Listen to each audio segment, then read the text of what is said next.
नमस्कार दोस्तों, आप सभी का स्वागत है टारगेट विद नीतीश में। दोस्तों, आज के इस महत्वपूर्ण भाग में हम 38वीं बीपीएससी से लेकर 65वीं बीपीएससी तक आधुनिक भारत से जो भी प्रश्न आए हैं उनकी श्रृंखला शुरू करेंगे। और आज है भाग 1। आइए शुरू करते हैं आज का ये महत्वपूर्ण भाग। पहला प्रश्न है, पुर्तगाली उपनिवेश का प्रथम वायसराय भारत में कौन हुआ? ऑप्शन ए है डियाज, ऑप्शन बी है वास्को डिगामा, ऑप्शन सी है अल्मीडा और ऑप्शन डी है अल्बुकर्क। दोस्तों, पुर्तगाली उपनिवेश का प्रथम वायसराय भारत में अल्मीडा हुआ, जिसका कार्यकाल भारत में 1505 से लेकर 1509 था। इस प्रकार क्वेश्चन नंबर 1 का सही उत्तर सी होगा। आइए व्याख्या देख लेते हैं।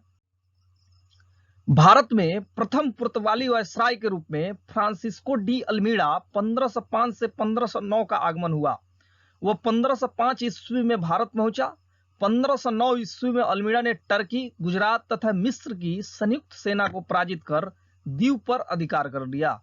द्वीप पर कब्जा के बाद पुर्तगाली हिंद महासागर में सबसे अधिक शक्तिशाली हो गए।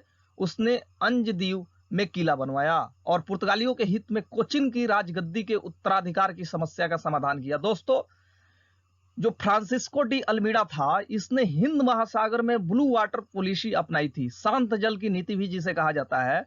इस नीति के अंतर्गत पुर्तगाली अपने नौसैनिक शक्ति का प्रयोग करके हिंद महासागर में व्यापार करने वाले अन्य जो लोग होते थे, अन्य जो पक्ष होते थे जो पुर्तगाली नहीं होते थे, उनसे टैक्स वसूल करते थे और उन्हें एक परमिट दिया करते थे। इस टैक्स को कारतेज का नाम दिया गया है, जो शुल्क युक्त परमिट। मतलब जब आपको कारतेज मिल जाएगा तो आप जो है हिंद महासागर में व्यापार करने के लिए स्वतंत्र हैं। वह एक प्रकार का टैक्स होता था और टैक्स देने के बाद आपको एक पास मिलता था। दोस्तों, इसने 1509 में टर्की, गुजरात और मिस्र की संयुक्त सेना को पराजित करके द्वीप पर अधिकार किया था। अगला प्रश्न, निम्नलिखित अंग्रेजों में किसे जहांगीर ने खान की उपाधि से सम्मानित किया था? ऑप्शन ए है हाकिंस, ऑप्शन बी है Sir Thomas Roe, option C है एडवर्ड टेरी और ऑप्शन डी है उपरोक्त में से कोई नहीं। दोस्तों, जहांगीर ने जिसे खान की उपाधि दी थी उसका नाम था हाकिंस। इस प्रकार क्वेश्चन नंबर 2 का सही उत्तर ए होगा। आइए व्याख्या देख लेते हैं। हाकिंस ईस्ट इंडिया कंपनी का एक कर्मचारी तथा व्यापारी था। वो बादशाह जहांगीर के नाम इंग्लैंड के राजा जेम्स प्रथम का पत्र लेकर 1608 ईस्वी में सूरत पहुंचा। अप्रैल 1608 में वह आगरा में मुगल सम्राट जहांगीर से भेंट की। जहांगीर ने हाकिंस को 400 का मनसब तथा फिरंगी खान अथवा इंग्लिश खान की उपाधि दी थी। अगला प्रश्न, भारत में 1612 ईस्वी में अंग्रेजों ने अपनी पहली फैक्ट्री कहां स्थापित की? ऑप्शन ए है गोवा, ऑप्शन बी है बंगाल में हुगली, ऑप्शन सी है आरकोट, ऑप्शन डी है सूरत। दोस्तों, भारत में अंग्रेजों ने अपनी पहली जो व्यापारिक कोठी थी वो सबसे पहले आंध्र प्रदेश के मुसलीपट्टनम में स्थापित की, लेकिन वह अस्थायी फैक्ट्री थी 1611 ईस्वी में। और 1612 ईस्वी में सूरत में स्वाली नामक जगह पर अंग्रेजों ने कैप्टन बेस्ट के नेतृत्व में पुर्तगालियों को हराया और उसके बाद से सूरत में जो है अपनी प्रथम अस्थायी फैक्ट्री की स्थापना की। इस प्रकार क्वेश्चन नंबर 3 का सही उत्तर डी होगा। अगर आपसे अस्थायी फैक्ट्री की बात की जाती तो आप मुसलीपट्टनम आंध्र प्रदेश की बात करते और 1611 ईस्वी में स्थापित हुआ था, लेकिन ये जो सूरत में स्थापित हुआ था यह अस्थायी फैक्ट्री था। इस प्रकार क्वेश्चन नंबर 3 का सही उत्तर डी होगा। आइए व्याख्या देते हैं। कैप्टन विलियम हाकिंस सूरत से मुगल दरबार में 1608 ईस्वी में पहुंचा, किंतु सूरत में फैक्ट्री की अनुमति पाने में सफल नहीं हो सका। 1611 ईस्वी में सूरत के समीप स्वाली पहुंचा और मुगल गवर्नर से वहां व्यापार करने की अनुमति पाने में सफल हो गया। कैप्टन बेस्ट द्वारा सूरत के बंदरगाह की विजय ने पुर्तगाली एकाधिकार की निरंतरता को भंग किया।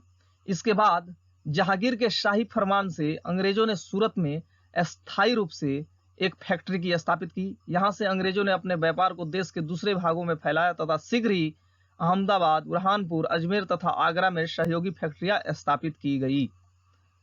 अगला प्रश्न, निम्नलिखित में से प्रथम कर्नाटक युद्ध का कौन सा तत्कालीन कारण था? ऑप्शन ए है अंग्रेजों और फ्रांसीसियों के बीच प्रतिद्वंदिता, ऑप्शन बी है ऑस्ट्रिया की राजगद्दी का जंग, ऑप्शन सी है कर्नाटक की राजगद्दी का मसला, और ऑप्शन डी है अंग्रेजों द्वारा फ्रांसीसी जहाजों का अधिग्रहण। दोस्तों, प्रथम कर्नाटक युद्ध जो था वह ऑस्ट्रिया में उत्तराधिकार को लेकर लड़ा जा रहा था, लेकिन उसका प्रभाव यूरोप से जो है भारत भी पहुंचा और भारत में जो है प्रथम कर्नाटक युद्ध हुआ। और जो तत्कालीन कारण था इस युद्ध का, अंग्रेजों द्वारा फ्रांसीसी जहाजों का अधिग्रहण था। इस प्रकार क्वेश्चन नंबर 4 का सही उत्तर डी होगा। आइए व्याख्या देख लेते हैं। कर्नाटक का प्रथम युद्ध 1746 से 1748 के बीच लड़ा गया। ऑस्ट्रिया के उत्तराधिकार का युद्ध जो 1740 में शुरू हुआ था, उसका यह विस्तार मात्र था। ग्रीस सरकारों के द्वारा मना करने के बावजूद अंग्रेजों और फ्रांसीसियों ने 1746 में कर्नाटक का युद्ध प्रारंभ हो गया। अंग्रेजी कैप्टन बर्नेट के नेतृत्व में अंग्रेजी सेना ने फ्रांसीसी जहाजों पर कब्जा कर लिया था, जो युद्ध का तत्कालीन कारण बना।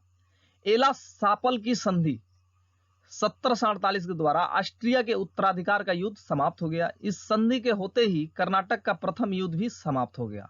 दोस्तों, जो ऑस्ट्रिया का उत्तराधिकार का युद्ध हो रहा था, वह एला सैफल की संधि 1748 के द्वारा संपन्न हो गई। मतलब कि झगड़ा में जो है दो पक्ष थे, फ्रांसीसी और ब्रिटिश, उनमें जो है समझौता हो गया। और समझौता होने के बाद जो है भारत में भी जो कर्नाटक का युद्ध हो रहा था, उसी के फलस्वरूप समाप्त हो गया, क्योंकि इसमें भी दो पक्ष यही थे। अगला प्रश्न, निम्नलिखित में से किस अंग्रेज अधिकारी ने पुर्तगालियों को स्वाली नामक स्थान पर हराया था? ऑप्शन ए है विलियम हॉकिंस, ऑप्शन बी है थॉमस बेस्ट, ऑप्शन सी है थॉमस रो और ऑप्शन डी है जोसिया चाइल्ड। दोस्तों, जैसा कि हम लोग पिछले प्रश्न में देखे कि जो अंग्रेज अधिकारी हैं वो कैप्टन बेस्ट के नेतृत्व में जो है पुर्तगालियों को सूरत के स्वाली नामक स्थान पर हराया था। इस प्रकार क्वेश्चन नंबर 5 का सही उत्तर हो जाएगा B number, Captain Thomas Best. आइए व्याख्या देख लेते हैं। 1611 में अंग्रेजों द्वारा प्रथम अस्थायी फैक्ट्री आंध्र प्रदेश के मुसलीपट्टनम में खोली गई। 1612 ईस्वी में हेनरी मिडल्टन और कैप्टन बेस्ट ने सूरत के स्वाली नामक स्थान पर पुर्तगालियों को हराया। इस घटना ने जहांगीर को यह संदेश दे दिया कि अंग्रेजों को ज्यादा दिनों तक नहीं रोका जा सकता है। यहीं पर अंग्रेजों ने अपनी प्रथम स्थायी फैक्ट्री स्थापित की। अगला प्रश्न, उस क्षेत्र की पहचान करें जहां से यूरोप वासियों को सर्वोत्तम सोरा और अफीम प्राप्त होता था। सर्वोत्तम सोरा और अफीम प्राप्त होता था। दोस्तों, ऑप्शन ए है बिहार, ऑप्शन बी है बंगाल, ऑप्शन सी है गुजरात और ऑप्शन डी है मद्रास। दोस्तों, जो क्षेत्र था जहां से यूरोप वासियों को सर्वोत्तम सोरा और अफीम प्राप्त होता था, वो बिहार है। आज भी आप जनरल नॉलेज के बुक में पढ़ते होंगे कि अफीम का सर्वाधिक उत्पादन जो है, अभ्रक की सर्वाधिक उत्पादन भारत में होता है, बिहार में होता है। और यहाँ जो है सोरा और अफीम की बात हो रही है, तो उस समय जो है सर्वोत्तम सोरा और अफीम जहां से प्राप्त होता था, उसका नाम बिहार था। इस प्रकार क्वेश्चन नंबर 6 का सही उत्तर ए होगा। क्वेश्चन नंबर 7, इलाहाबाद की संधि के बाद रॉबर्ट क्लाई ने मुर्शिदाबाद का उपदीवान किसे बनाया था? ऑप्शन ए है मोहम्मद रजा खान, ऑप्शन बी है सिताब राय, ऑप्शन सी है राय दुर्लभ और ऑप्शन डी है सैयद गुलाम हुसैन। इलाहाबाद की संधि के बाद दोस्तों, बक्सर का युद्ध जो 1764 में हुआ था, उसके बाद जो है, जैसा कि आप जानते हैं कि बक्सर के युद्ध में 3 पक्ष थे। एक मुगल सम्राट था शाह आलम द्वितीय, अवध का नवाब था शुजाउद्दौला और फिर से ब्रिटिश थे। तो जब बक्सर का युद्ध हुआ तो ये तीनों पक्ष हार गए। ये जो आए थे, एक तो मीर कासिम था, बंगाल का उस समय तत्कालीन नवाब था, मीर कासिम शाह आलम द्वितीय था और अवध का नवाब शुजाउद्दौला था। इन तीनों ने मिलकर जो है अंग्रेजों से लड़ा, लेकिन उसके बावजूद भी हार मिली। तो इसके बाद जो है इलाहाबाद की संधि हुई। इलाहाबाद की संधि फर्स्ट हुई और इलाहाबाद की संधि सेकंड हुई। इलाहाबाद की फर्स्ट संधि 12 अगस्त 1765 को हुई और इलाहाबाद की सेकंड संधि 16 अगस्त 1765 की हुई। तो जो 12 अगस्त 1765 की संधि हुई, उसमें जो शाह आलम द्वितीय था, मुगल सम्राट तत्कालीन था, उसने जो है बंगाल, बिहार, उड़ीसा की दीवानी जो है अंग्रेजों को सौंप दी। दीवानी का मतलब हुआ टैक्स वसूलने की पावर जो है उसको सौंप दी।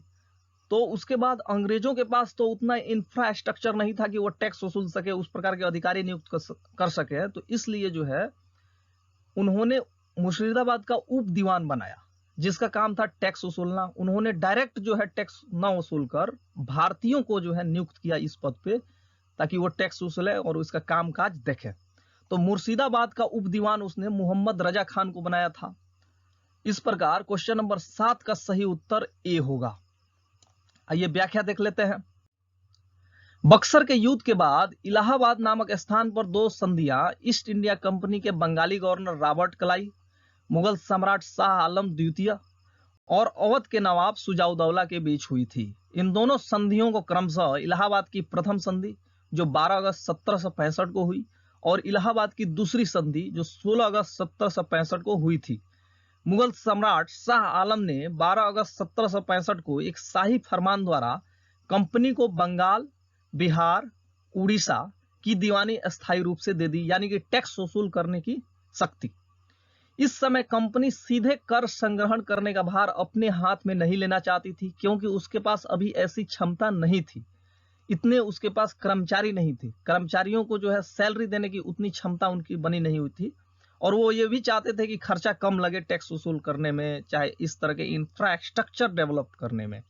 कंपनी ने दीवानी कार्य के लिए 2 उप दीवान नियुक्त किए, मुर्शिदाबाद बंगाल के लिए मोहम्मद रजा को और बिहार के लिए राजा सिताब राय की नियुक्ति की। अगला प्रश्न, सम्राट शाह आलम द्वितीय ने ईस्ट इंडिया कंपनी को बंगाल, बिहार और उड़ीसा की दीवानी कब प्रदान की? ऑप्शन ए है 12 अगस्त 1765, ऑप्शन बी है 18 अगस्त 1765, ऑप्शन सी है 29 अगस्त 1765 और ऑप्शन डी है 21 अगस्त 1765। दोस्तों, जैसा कि हम लोग अभी पढ़ चुके हैं कि इलाहाबाद की प्रथम संधि बक्सर के युद्ध के बाद 12 अगस्त 1765 की हुई और इसी दिन मुगल सम्राट शाह आलम द्वितीय ने बंगाल, बिहार और उड़ीसा की दीवानी अंग्रेजों को प्रदान कर दी, यानी कि कंपनी को प्रदान कर दी। इस प्रकार क्वेश्चन नंबर 8 का सही उत्तर ए होगा 12 अगस्त 1765। आइए व्याख्या देखते हैं। मुगल सम्राट शाह आलम ने 12 अगस्त 1765 को एक शाही फरमान द्वारा कंपनी को बंगाल, बिहार, उड़ीसा की दीवानी अस्थायी रूप से दे दी, जिसके बदले कंपनी द्वारा सम्राट को 26 लाख रुपए दिए जाना था तथा निजामत प्रशासनिक व्यय के लिए कंपनी को 53 लाख रुपए दिए जाने थे। दोस्तों, इलाहाबाद की प्रथम संधि के तहत मुगल सम्राट शाह आलम द्वितीय को अंग्रेजों ने सुजाउद्दौला से कुछ जमीन लेकर इसको दे दिए, मुगल सम्राट शाह आलम द्वितीय को। तो जो भी क्षेत्र इसको सौंपे गए उस पे जो भी प्रशासनिक व्यय था, निजामत, वो अंग्रेज ही देखते, प्रशासनिक कार्य तो उसका जो खर्च 53 लाख रुपया आ रहा था, कंपनी को जो है मुगल सम्राट की ओर देना था और उसका प्रशासन ये लोग देखते उसके बदले में। और इलाहाबाद की प्रथम संधि में यह तय हुआ कि कंपनी द्वारा सम्राट को 26 लाख रुपए दिए जाएंगे, यानी कि मुगल सम्राट शाह आलम द्वितीय को पेंशन के रूप में। अगला प्रश्न, मुगल सम्राट शाह आलम द्वितीय के बारे में कहा जाता है कि उसके साम्राज्य की सीमा थी। ऑप्शन ए है लाल किले से पालम, ऑप्शन बी है दिल्ली से बिहार, ऑप्शन सी है पेशावर से बिहार और ऑप्शन डी है पेशावर से वाराणसी और ऑप्शन ई है उपरोक्त में से कोई नहीं या उपरोक्त में से एक से अधिक। दोस्तों, ये जो प्रश्न आपके सामने स्क्रीन पर दिख रहा है, ये बीपीएससी में भी पूछा गया था, लेकिन बीपीएससी जो है, जैसा कि आप जानते हैं कि हर साल 10 से 15 क्वेश्चन जो है गलती जरूर करता है प्रश्न पत्र में, और यहां पर भी उसने गलती की थी। शाह आलम द्वितीय की जगह पर उसने बहादुर शाह जफर का नाम दिया था, इस प्रकार ये क्वेश्चन गलत हो गया था। बाद में बीपीएससी ने इस क्वेश्चन को निरस्त कर दिया था और जब इसका संशोधित किया गया इस प्रश्न को, तो वहां पे मुगल सम्राट शाह आलम द्वितीय का नाम रखा गया। तो इस प्रश्न का सही उत्तर होगा लाल किले से पालम। इस प्रकार क्वेश्चन नंबर 9 का सही उत्तर ए होगा। आइए व्याख्या देख लेते हैं। मुगल सम्राट शाह आलम द्वितीय के बारे में फारसी भाषा में यह कहावत प्रसिद्ध थी कि सल्तनत शाह आलम अजह दिल्ली ता पालम, अर्थात शाह आलम के काल में मुगल सम्राट सिकुड़ते सिमटते दिल्ली के लाल किले से पालम गांव तक रह गया था। अगला प्रश्न, रणजीत सिंह ने सुप्रसिद्ध कोहिनूर हीरा प्राप्त किया था। ऑप्शन ए है शाह शुजा से, ऑप्शन बी है जमा शाह से, ऑप्शन सी है दोस्त मोहम्मद से और ऑप्शन डी है शेर अली से। दोस्तों, रणजीत सिंह ने जो सुप्रसिद्ध हीरा कोहिनूर प्राप्त किया था वह शाह शुजा से प्राप्त किया था। इस प्रकार क्वेश्चन नंबर 10 का सही उत्तर ए होगा। आइए व्याख्या देख लेते हैं। अहमद शाह अब्दाली का पौत्र था शाह शुजा, जो 1800 ईस्वी में काबुल की गद्दी पर बैठा, किंतु उसका भाई शाह महमूद ने शक्तिशाली बरकजई सरदारों की मदद से उसे पद से हटा दिया। इसी अवसर पर शाह शुजा ने काबुल का राज्य प्राप्त करने के लिए रणजीत सिंह से सहायता मांगी और उन्हें कोहिनूर हीरा इसके बदले में भेंट करने का प्रस्ताव दिया। और दोस्तों, ये रहा आज का महत्वपूर्ण भाग, जो 38वीं बीपीएससी से लेकर 65वीं बीपीएससी तक आए आधुनिक भारत के जो प्रश्न हैं उनके संग्रह पर आधारित था। आशा करता हूं कि ये जो सीरीज चल रही है आपको लाभान्वित करेगी और 66वीं बीपीएससी में आप सफलता आपकी कदम चूमेगी। दीजिए इजाजत इस एपिसोड से। अगर आप भी चाहते हैं कि किसी नए मुद्दे पर, किसी नए विषय पे हम आपके लिए वीडियो लाएं, तो जरूर आप कमेंट के माध्यम से बता सकते हैं। और अभी तक आपने सब्सक्राइब नहीं किया है टारगेट विद नीतीश को, तो सब्सक्राइब करें और ज्यादा से ज्यादा शेयर करें। दीजिए इजाजत अपने दोस्त को। अगले एपिसोड में आपसे फिर मिलेंगे एक नए टॉपिक के साथ और एक नए मुद्दे के साथ। दीजिए इजाजत, नमस्कार।